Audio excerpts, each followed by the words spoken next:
So the learning curve wasn't just in how to make the ice cream, which we went in completely different direction than we started. Um, but it was the fact that we also had to learn how to flavor it.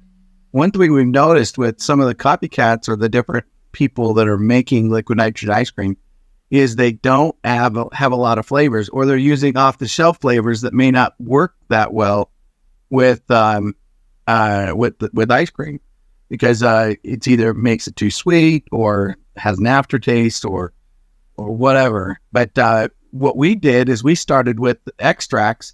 We thought we were going to be able to use extracts directly to the product. What we found is that the extracts or the emulsions were too strong, and would make it bitter. And so about 2005, we just had a couple of flavors that were tested and true, and we would add some flavors in, and quite frankly, the customers became guinea pigs a lot of the times. But at any rate, we figured out that the dilution ratio, and it was trial and error. We had to come up with a dilution ratio, and that became base for our recipes.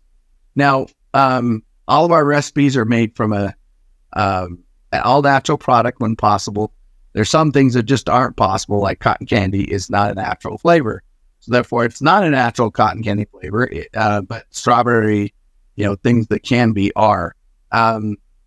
We've worked very hard, so we spent about 2 weeks per flavor just to test and try out new flavors, and that's where our base came from on our flavoring.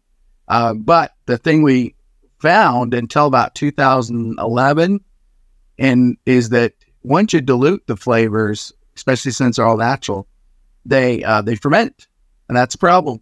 It changes the flavor, and it's not very good, and it's probably not very. It's not something you want, because fermentation is bacteria. It comes from bacteria, but when it's in a concentrate, it won't ferment. So we had to figure out how to make it so that it was shelf stable. Now our vendor that we were buying our flavors from came to us and asked us if they could take a stab at co-packing our flavors, and so they were taking they were already selling us the concentrates and repack it for us, and then test it. They had a food scientist on staff, and that they would preserve it, and so to make sure that it wouldn't go bad.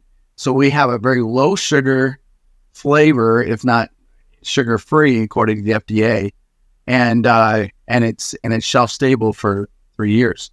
So it's a very we spent a lot of time, working on our flavors to make the flavors right.